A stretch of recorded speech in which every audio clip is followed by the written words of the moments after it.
भूली हुई विद्या और खोया हुआ धन प्राप्त किया जा सकता है, परंतु बीता हुआ समय कभी लौट कर नहीं आ सकता। यहाँ दोस्तों, मेरा नाम है गौरव और आप सभी का हमारे यूट्यूब चैनल स्टार गौरव एजुकेशन पर बहुत बहुत स्वागत है। दोस्तों, अगर आप वाकई में 3 महीने पढ़कर बोर्ड एग्ज़ाम में 90 प्लस लाना चाहते हो, अभी तक अगर आपने समय का सदुपयोग नहीं किया है तो आप अभी भी आपके पास एक मौका है। ठीक है, अभी भी अगर आप समय का सही सदुपयोग कर लेते हैं तो आप वाकई में 3 महीने पढ़कर यानी 90 दिन में 90 प्लस ला सकते हैं।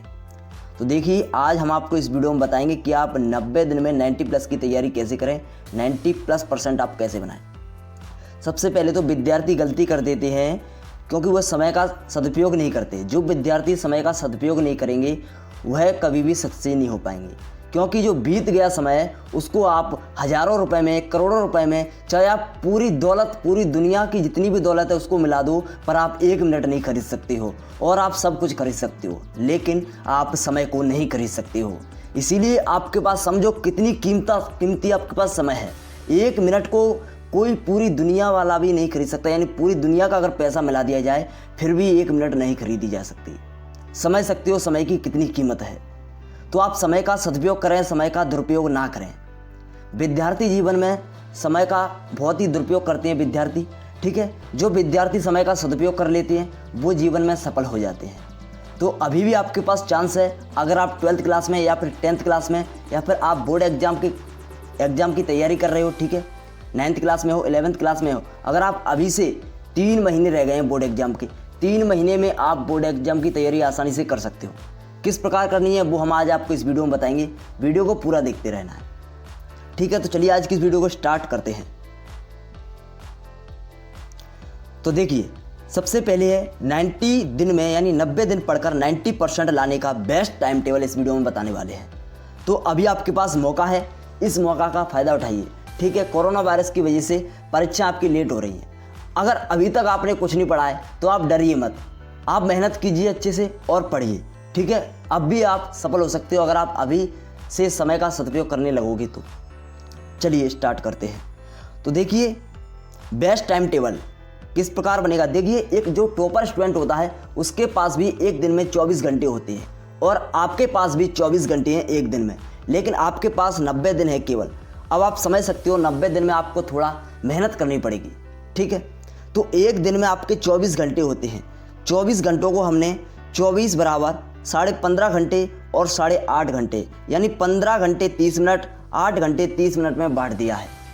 अब 15 घंटे 30 मिनट आपको कुछ नहीं करना है, 15 घंटे 30 मिनट आपको रेस्ट करनी है। एक भी शब्द नहीं पढ़ना है, याद नहीं करना है। ठीक है, इन 15 घंटों में क्या करना है वो भी हम आपको बताएंगे। और आपको केवल पढ़ना है 8.5 घंटे, 8.5 घंटे पढ़ना है। और इस प्रकार एक साथ नहीं पढ़ना है कि आप सुबह से लग कर बैठ जाओ 7 बजे से शाम तक, इस प्रकार पढ़ाई नहीं होती है। थोड़ा गैप दे देकर पढ़ोगे तो आपका माइंड फ्रेश रहेगा और आपको चीज़ें जो आप याद करते हो वो आपको अच्छे से समझ में आएगा। तो चलिए आज इस वीडियो में टाइम टेबल देख लेते हैं। बेस्ट टाइम टेबल है। अगर आप उसके हिसाब से तैयारी करते हो बोर्ड एग्जाम की तो आप 3 महीने में क्या 2 महीने में उस टाइम टेबल को अगर आप फॉलो करोगे तो आप 2 महीने में सिलेबस कंप्लीट कर लोगे। 2-2.5 महीने में आराम से सिलेबस कंप्लीट हो जाएगा। अब आपको किस प्रकार पढ़ना है वो हम इस वीडियो में बताएंगे। तो चलिए देखिए, आपके पास 15.5 और 8.5 घंटे हैं। ठीक है, जिसमें से आपको 15.5 घंटे में क्या करना है, सोना, खाना, ट्यूशन जाना, खेलना, रिवीजन करना आदि, यह सब आपका 15.5 घंटे में रहेगा। ठीक है, ट्यूशन जाना भी रहेगा और रिवीजन करना। केवल 8.5 घंटे में आपको याद करना है, पढ़ना है।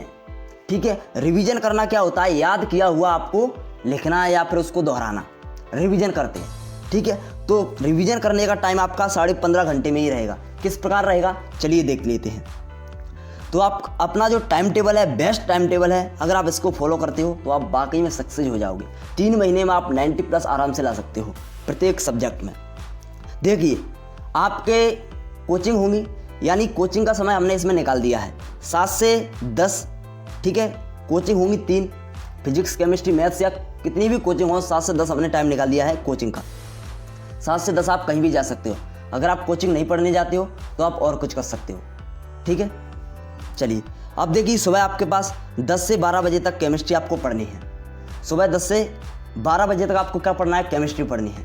आप और कोई भी सब्जेक्ट ले सकते हो इसकी जगह, मैं केवल आपके उदाहरण के लिए बता रहा हूँ, ठीक है। यानी 2 घंटे हमने किसको दिए, केमिस्ट्री को दिए 10 से 12 तक। उसके बाद गैप है, गैप कितने का है देख सकते हैं, 12 से 1:30 बजे तक 1.5 घंटे का गैप है। 12 से 1 हो गया, 1 से 1:30, 1 बज के 30 मिनट तक, यानी 1 घंटा 30 मिनट का गैप है बीच में।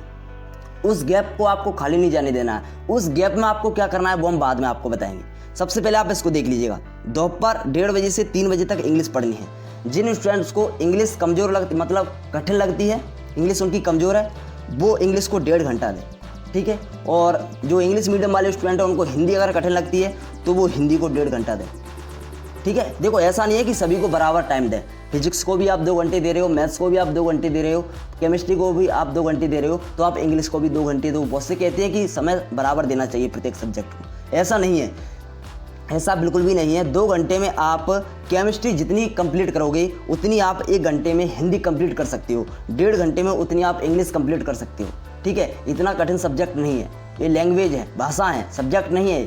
इंग्लिश और हिंदी तो भाषाएं हैं, भाषाएं तो सीखी जाती है, याद नहीं करी जाती, ठीक है। अब देखिए दोपहर, अब इसमें से आपका गैप रहेगा 1 घंटे का, 3 से 4 बजे तक 1 घंटे का गैप है। इसमें गैप में क्या करना है वो हम आपको बताएंगे, ठीक है। 4 से 6 बजे तक 2 घंटे का टाइम रहेगा। 2 घंटे में आपको फिजिक्स पढ़नी है। उसके बाद 6 से 7, 7:30, 1.5 घंटे का गैप रहेगा। इसमें आपको क्या करना है वो हम आपको बताएंगे। 7:30 से आपको 9:30 तक 2 घंटे मैथ्स लगानी है, मैथ्स पढ़ना है, ठीक है। और 9:30 से रात को आपको 10:30 तक हिंदी पढ़नी है, यानी 1 घंटे हमने इसमें हिंदी के दे दी है। अगर आपको रात को अच्छा नहीं लगता है पढ़ना, ठीक है, ज़्यादा टाइम तक आप नहीं जाग पाते हो, यानी जो गांव के बच्चे हैं वो ज़्यादा टाइम तक नहीं जागते हैं रात को, वह सुबह उनको पढ़ना अच्छा लगता है, तो अगर आप सुबह इस हिंदी के टाइम को आप सुबह देख सकते हो 5 से 6 तक। अगर आप 4 बजे जग जाते हो तो 4 बजे आप टाइम दे सकते हो। यानी अब देखिए इसमें कुछ नहीं है, 10 से 12 केमिस्ट्री पढ़नी है, 1:30 से 3 आपको इंग्लिश पढ़ना है, 4 से 6 आपको फिजिक्स पढ़नी है, 7:30 से 9:30 आपको मैथ्स पढ़ना है, और 9:30 से 10:30 तक हिंदी पढ़नी है। जो स्टूडेंट ज़्यादा समय तक नहीं देना चाहते हैं वह सुबह टाइम दे सकते हैं, और जो स्टूडेंट दोपहर में नहीं पढ़ना चाहते हैं वो दोपहर में सो सकते हैं और रात को टाइम दे सकते हैं 10:30 के बाद, ऐसा कर सकते हैं, ठीक है। अब देखिए, चलिए अगले देखते हैं। अब खाली समय में जो आपका गैप था उसमें आपको क्या करना है। जैसे आपका गैप था 12 बजे से 1:30 बजे तक गैप था, ठीक है, उसमें आपको क्या करना है। देखिए जैसे 12 बजे से पहले अपन ने क्या याद किया था, 10 बजे से 12 बजे तक अपन ने केमिस्ट्री याद की थी, तो आपको 12 बजे से 1:30 बजे तक फिजिक्स का रिवीजन करना है, ना कि केमिस्ट्री का। आप तुरंत याद करके तुरंत तो रिवीजन कर सकते हो, लेकिन 1 दिन पहले याद करके आपको फिर दूसरे दिन उसका रिवीजन करना है। जैसे आपने 1 दिन 2 प्रश्न याद किए, ठीक है, फिजिक्स के, तो आपको दूसरे दिन जो है केमिस्ट्री, जब आपका 10 से 12 आप केमिस्ट्री पढ़ लोगे, उसके बाद आप 12 से जब 1:30 आपको 12 से 1:30 तक आपको 1.5 घंटे मिलेंगे, उसमें आपको फिजिक्स का रिवीजन करना है, ना कि केमिस्ट्री का। जो आपने पहले फिजिक्स पढ़ लिया 1 दिन पहले, उसका रिवीजन करना है, यानी 2 क्वेश्चन याद किए हैं तो उसको आपको लिख के देखना है, ठीक है, या फिर अपने आप को सुनाना, या फिर अपने किसी भाई को या फिर सामने उनको दे देना बुक और उनको सुनाना है, ठीक है, इस प्रकार कर सकते हो। और साथ साथ रेस्ट भी लेना है, यानी 1.5 घंटे हैं, 1.5 घंटे में अगर आपने क्वेश्चन याद कर लिए हैं पहले दिन, तो आप रिवीजन करने में कोई ज़्यादा टाइम नहीं लगता है, 10-15 मिनट, आधे घंटा लगेगा, तो 1 घंटा आपको इसमें रेस्ट करने को भी मिल जाएगा। ऐसा नहीं है कि पूरा घंटे आप रिवीजन ही करते रहोगे, 2-3 प्रश्न याद करोगे, 2-3 प्रश्न आराम से याद हो जाएंगे। फिजिक्स का आपको रिवीजन करना है। चलिए अब देखते हैं 3 से 4 तक। अब 3 से 4 तक जो आपका 1 घंटे का टाइम बचा, उसमें आपको केमिस्ट्री का रिवीजन करना है। इसी प्रकार आप टाइम बांटिए। केमिस्ट्री रिवीजन करने में कोई ज़्यादा टाइम नहीं लगता। आपने 2 प्रश्न याद किए, 3 प्रश्न याद किए, तुरंत आप लिख दोगे। अगर आपने याद की है पहले अच्छे ढंग से, तो अगर आपने अच्छे ढंग से याद नहीं किए तो आप नहीं लिख पाओगे। और प्लस रेस्ट, आराम करना है, ठीक है। आराम करने के लिए समय मिल सकता है 1 घंटे में भी रिवीजन करके। आधे घंटे में आप क्वेश्चन लिख दोगे, आधे घंटे आप आराम कर सकते हो। फिर आ जाइए आप 6 से 7 बजे तक। 6 से 7 तक आपको रेस्ट करनी है, 7:30 तक, सॉरी 7:30 तक आपको रेस्ट करनी है। 7:30 से फिर आपको मैथ्स पढ़ना है 9:30 तक। तो 7:30 तक आपको क्या करना है, रेस्ट करनी है, यानी खाना पीना जो हो गया। और जो स्टूडेंट मतलब खाना पीना मतलब लेट खाते हैं रात को 10 से 12 बजे तक, ठीक है, जो सिटी के बच्चे हैं वो क्या करें, वो आप मैथ्स का टाइम इधर कर सकते हो 6 से, यानी इसमें आप 2 घंटे दे सकते हो 6 से 8, ठीक है। फिर 8 से आप खाना वाना खा सकते हो, इस प्रकार कर सकते हो, ठीक है। अब देखिए एक बात महत्वपूर्ण है, 1 दिन में आपको कितना पढ़ना है, यह बहुत ज़्यादा महत्वपूर्ण है। 1 दिन में आपको कितना पढ़ना है। वीडियो अच्छी लग रही हो तो प्लीज़ लाइक कर दें, और चैनल को सब्सक्राइब नहीं किया तो प्लीज़ सब्सक्राइब कर लें। अब देखिए अपना पहले तो लक्ष्य सेट करें, जो आपका टारगेट है उसको सेट करें। जैसे आपको 90+% लानी है या फिर 90+% लानी है, ठीक है, 95+ लानी है या फिर 85+% लानी है, ठीक है। जो भी आपका टारगेट हो वो आप फिक्स कर लें। अपना टारगेट आपको फिक्स ही करके चलना है। आप सबसे पहले प्रत्येक विषय के 1 या 2 क्वेश्चन याद करें, उसके बाद 3 या 4 क्वेश्चन याद करना शुरू कर दें। यानी सबसे पहले आप छोटा टारगेट बनाएं। यदि आप छोटा टारगेट बनाओगे तो आप उसको, जैसे आपने पहले शुरुआत की, अपन ने 2 क्वेश्चन याद करने से शुरुआत की, ठीक है। जैसे अपन डेली 2 क्वेश्चन याद करेंगे, तो आप 2 क्वेश्चन याद करोगे प्रत्येक सब्जेक्ट के। जैसे 5 सब्जेक्ट हैं तो 10 क्वेश्चन हो गए, ठीक है। 10 क्वेश्चन आप डेली याद करोगे, कितने घंटे में? 8.5 घंटे में। 8.5 घंटे में 10 क्वेश्चन हो जाएंगे आराम से, ठीक है। 8.5 घंटे में आप 10 क्वेश्चन आराम से कर लोगे। फिर आप जैसे क्या करें, 2 घंटे में जैसे 2 प्रश्न अगर आप प्रत्येक सब्जेक्ट के डेली याद करते हो तो क्या होगा, आपका टारगेट अचीव हो जाएगा। जो आपने टारगेट बनाया है टाइम टेबल में वो आपका फॉलो होगा। ऐसे आप 3-4 दिन करें, 2-2 क्वेश्चन कम। पहले आप छोटा टारगेट बनाएं, अगर वह टारगेट आपका पूरा हो जाएगा फिर क्या होगा, आपको मन लगेगा पढ़ने में, ठीक है। ऐसा लगेगा कि हाँ याद हो रहा है। फिर आप ऐसे क्वेश्चन बढ़ा दीजिएगा, 3 क्वेश्चन कर दीजिएगा प्रत्येक सब्जेक्ट के, उसके बाद 4, बस 4 से ज़्यादा नहीं करनी है।